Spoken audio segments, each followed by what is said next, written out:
Logan Nieves is a leader, a competitor, and a winner. Over the last 2 years, Nieves was a fixture on WKYT Sports during the fall, running with reckless abandon or throwing long passes to a myriad of receivers. The numbers were impressive, but we will get to those later because there were other numbers which grabbed the attention as well. The number of injuries, and we start with number one. It was my right ACL when I was in 8th grade at West Jessamine Middle School. That was my first experience with orthopedic injury, and it was the beginning of a long road of surgeries and rehab for me. The road continued in 2015 with Logan now at LCA. Second injury was my throwing shoulder.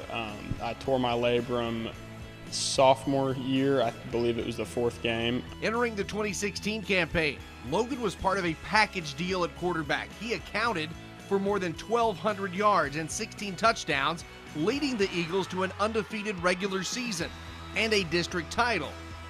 Then injury number 3. That was when I had thrown an interception against Danville, and I was running down the guy who caught it, and I tried to strip the ball by swinging down over top, and my thumb got cracked on his helmet. Now to 2017. Nieves is the starter from day one, and boy did he dazzle the city with his dual threat capabilities.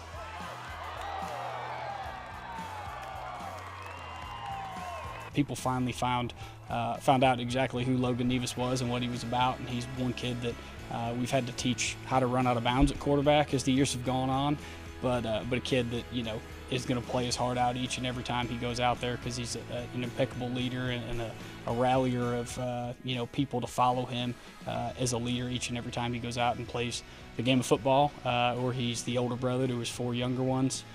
It doesn't really matter. Logan's just a kid that's gifted with getting people to follow him. That was the beginning of a breathtaking campaign of gaudy numbers and great plays.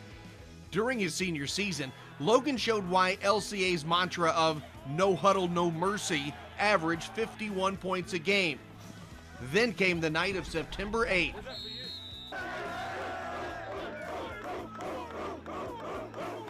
First victory over Catholic in program history, man. That's awesome. It's awesome. That celebration ensued because LCA pounded Lexington Catholic 56-36, beating the Knights for the first time in school history. We can do anything, and this proves it. We're going to make a run this year. Be watching. And everyone would watch as LCA's embarrassment of talent lit up scoreboards. But then, my 4th injury was in a playoff game versus Leslie County my senior year. I was just taking the ball up the middle. I just crossed the line of scrimmage and planted with my left foot, and my knee just totally gave out, and I kind of figured that was it. That was it. The end of a great career, which accounted for more than 4,700 total yards, 58 touchdowns.